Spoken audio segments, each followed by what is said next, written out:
Recording. Okay, this is my favorite deer hunting story. Story takes place about 60 years ago. My good friend and classmate family owned a large amount of hunting property along the Missouri River bluffs of central North Dakota.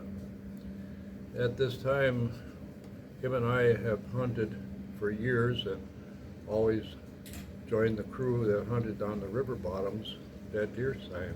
And about the time that we would finish a day's hunt, we would all gather in the basement of his house and partake in adult beverages and kind of try to explain the reason we didn't fill our ticket that day, or deer license was still empty.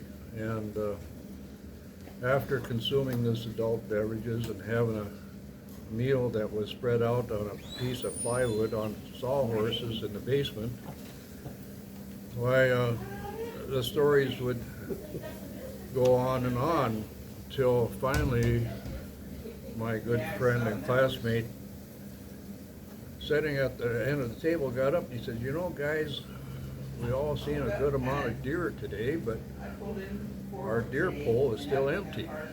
And he says, "I think that we have a problem with you guys missing all the deer that you missed today."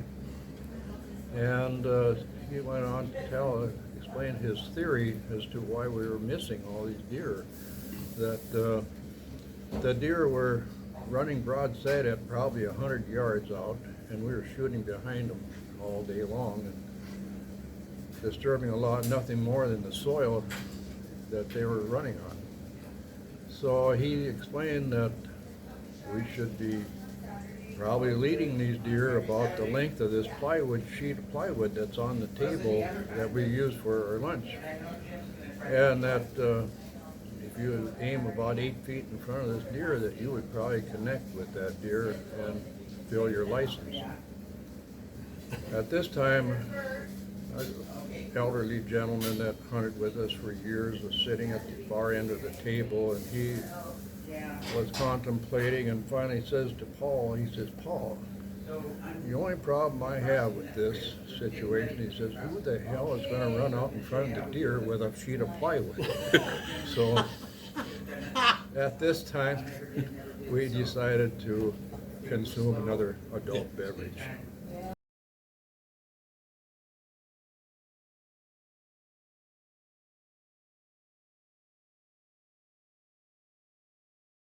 Oh, Sometimes you can't look at the same episode and with laughter and sadness.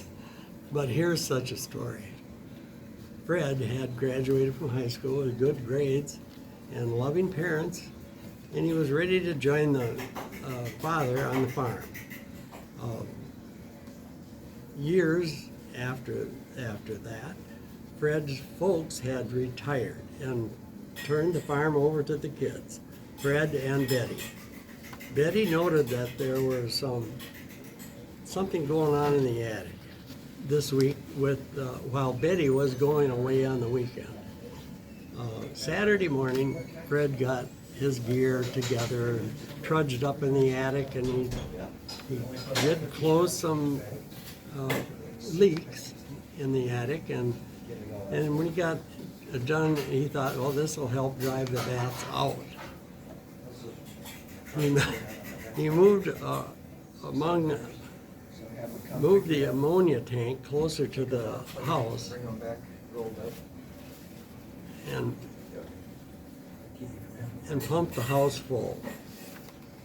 Luckily for Fred, he had a few chores to do in the barn, so no one heard it coming.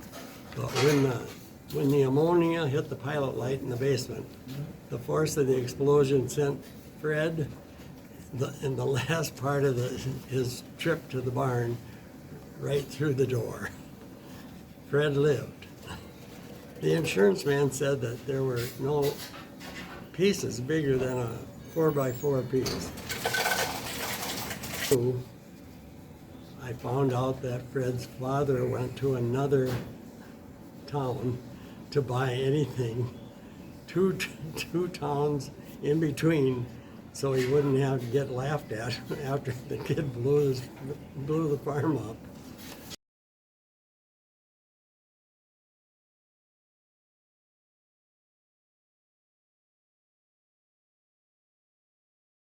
There in Arkansas, there by some of those dikes down there, and those pilots would take off so loaded they couldn't get any altitude, and they barely Just the made it head of over the fences, dike. right?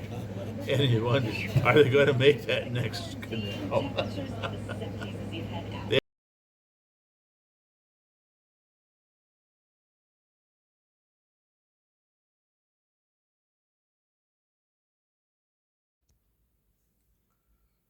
This happened to me in the 1970s, many, many years ago, when I was still in college and I moved in with a friend who owned a mobile home.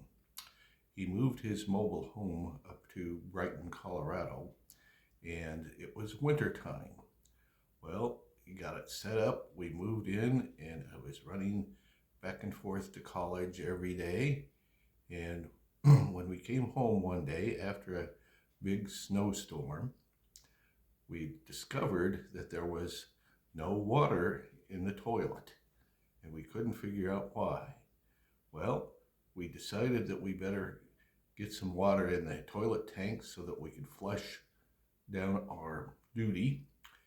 And so we decided to go out into the yard and gather pans of snow, which we would melt on the stove, and then we would put it in the tank and then flush the tank.